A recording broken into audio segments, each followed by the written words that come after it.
السلام علیکم ورحمۃ اللہ وبرکاتہ۔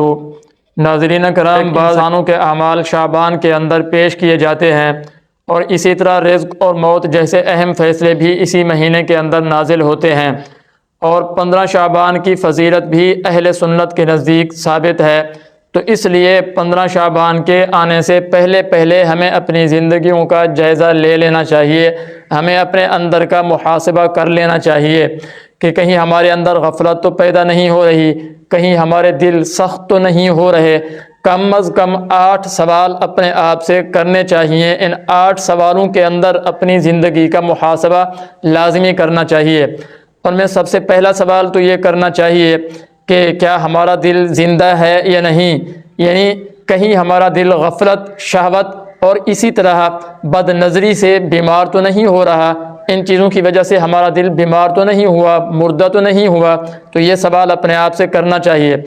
دوسرا سوال یہ کرنا چاہیے کہ اللہ کی رضا مقصود ہے یا دنیا کی فکروں کا ہمارے اوپر حملہ ہو رہا ہے، یعنی ہم جو کچھ کر رہے ہیں، ہم جو اعمال کر رہے ہیں، ان اعمال سے اللہ کی رضا مقصود ہے یا دنیا کی فکریں ہمارے ذہن کے اور ہمارے دل کے اوپر حملہ کر رہی ہیں۔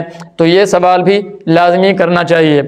اور تیسرا سوال یہ کرنا چاہیے کہ نماز با جماعت ہو رہی ہے یا نہیں، یعنی ہم نماز جو ہے وہ جماعت کے ساتھ ادا کر رہے ہیں یا نہیں کر رہے۔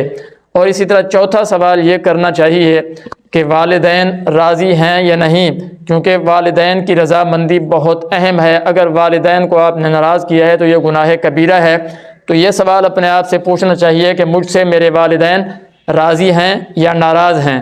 اور پانچواں سوال یہ پوچھنا چاہیے کہ تلاوت، درود شریف اور دیگر معمولات جو ہیں یہ پورے ہیں یا ادھورے ہیں۔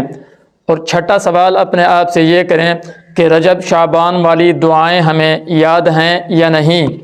اور ساتواں سوال یہ کرنا چاہیے انسان کو اپنے آپ سے کہ شہادت کا شوق اور اس کی دعا جاری ہے یا نہیں، کہیں ہم اس سے ہٹ تو نہیں گئے۔ آٹھواں سوال انسان کو یہ کرنا چاہیے کہ اجتماعی اموال کے اندر امانت داری اور احتیاط ہے یا نہیں ہے، کہیں میں اس کے اندر بددیانتی تو نہیں کر رہا۔ تو ناظرین کرام، یہ 8 سوال ہیں۔ ان 8 سوالوں کے اندر انسان کو کم از کم اپنی زندگی کا جائزہ ضرور لینا چاہیے۔ ان 8 سوالوں کے بعد اگر یہ پتہ چلے کہ ہم غفلت کا شکار ہیں، ہمیں غفلت نے گھیرا ہوا ہے، تو پھر یہ سوچ لیں کہ آپ کے اوپر شیطان نے حملہ کر رکھا ہے، تو شیطان سے اپنا ہاتھ چھڑا کر اللہ رب العزت کی طرف پھر بھاگیں، اور 2 رکعت صلاۃ الحاجت پڑھ کے 1000 مرتبہ یا حی یا قیوم پڑھیں، اور اللہ رب العزت سے توبہ اور استغفار کر لیں۔ تو ان 8 سوالوں کے اندر اپنی زندگی کو ٹھیک کر لینا چاہیے، اور اپنے معمولات کو ان 8 سوالوں کے مطابق کر لینا چاہیے۔ اللہ رب العزت ہمیں عمل کرنے کی توفیق عطا فرمائے۔